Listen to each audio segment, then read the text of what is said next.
Vous êtes-vous déjà demandé si nous pourrions construire une armure comme celle d'Iron Man dans la vie réelle? Je ne parle pas d'un déguisement, mais de quelque chose qui vous donne vraiment des super-pouvoirs. Bien sûr. C'est un rêve récurrent. Qui n'a jamais voulu voler et tirer des rayons répulseurs? Mais à quelle distance sommes-nous de cette réalité? Est-ce même faisable? Eh bien, c'est là tout le problème. La technologie actuelle nous permet de progresser dans certains domaines, mais il y a des obstacles gigantesques. Commençons par la source d'énergie.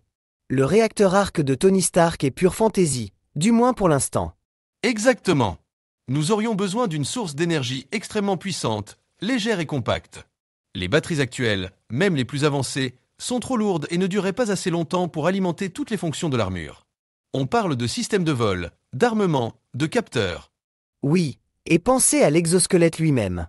Il devrait être incroyablement résistant pour protéger l'utilisateur des impacts et des forces G extrêmes, mais en même temps flexible et agile pour permettre des mouvements naturels. Les matériaux actuels comme le titane ou la fibre de carbone sont un bon début, mais ils ne sont pas parfaits. Il faut quelque chose de plus. Peut-être des alliages encore à découvrir, ou même des nanomatériaux qui peuvent changer leur rigidité à volonté. Et n'oublions pas l'interface cerveau-machine. Tony Stark contrôle son armure avec son esprit, en gros. C'est l'une des parties les plus compliquées. Nous progressons dans les interfaces cerveau-machine, mais elles sont encore très rudimentaires. Contrôler une armure complexe avec l'esprit nécessiterait une précision et une vitesse de traitement qui sont encore hors de notre portée. Imaginez-vous vous tromper en pensant à voler et vous finissez par tirer un rayon sur votre voisin. Un désastre. Et en parlant de tir, l'armement est un autre point critique.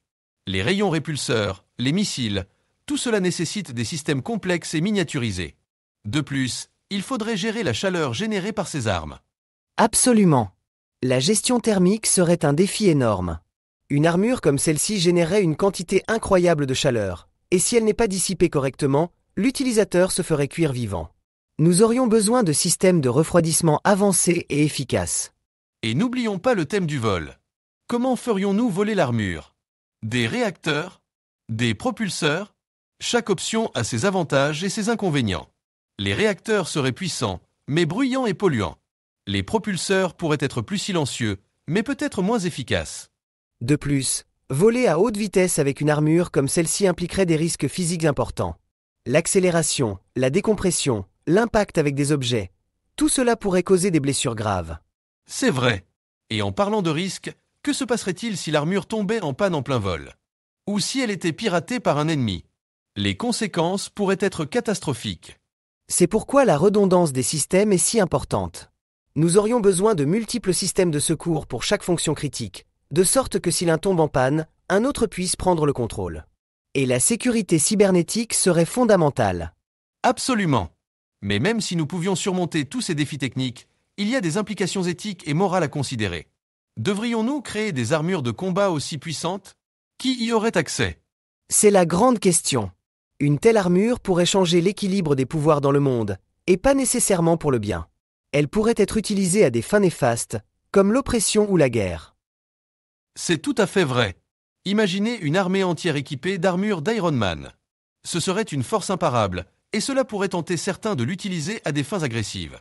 C'est pourquoi il est si important que toute technologie de ce type soit développée de manière responsable et éthique, avec des garanties pour éviter son utilisation abusive. Mais soyons optimistes, quels usages pacifiques une telle armure pourrait-elle avoir? Il y en a énormément. Elle pourrait être utilisée pour des opérations de sauvetage dans des zones sinistrées, pour la construction dans des environnements dangereux, pour l'exploration spatiale, les possibilités sont infinies. Imaginez des pompiers entrant dans des bâtiments en flammes sans danger, ou des équipes de sauvetage atteignant des zones inaccessibles autrement. Elle pourrait même aider les personnes handicapées à retrouver leur mobilité. Un exosquelette avancé pourrait leur permettre de marcher, de courir et même d'accomplir des tâches qui étaient auparavant impossibles. Absolument. Et dans la médecine, elle pourrait être utilisée pour réaliser des chirurgies complexes avec plus de précision et de sécurité. Ou pour aider les patients à se remettre de blessures graves. Donc, même si nous sommes encore loin d'avoir une armure d'Iron Man fonctionnelle, la technologie progresse rapidement.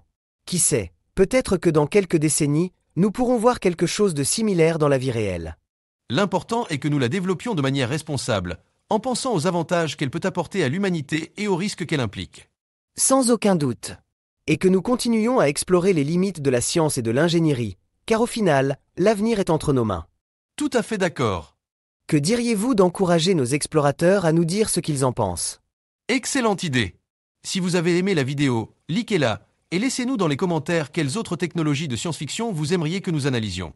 Et n'oubliez pas de vous abonner à la chaîne pour ne manquer aucune de nos vidéos. Exactement! Partagez cette vidéo avec vos amis et votre famille pour que plus de personnes rejoignent notre communauté d'explorateurs.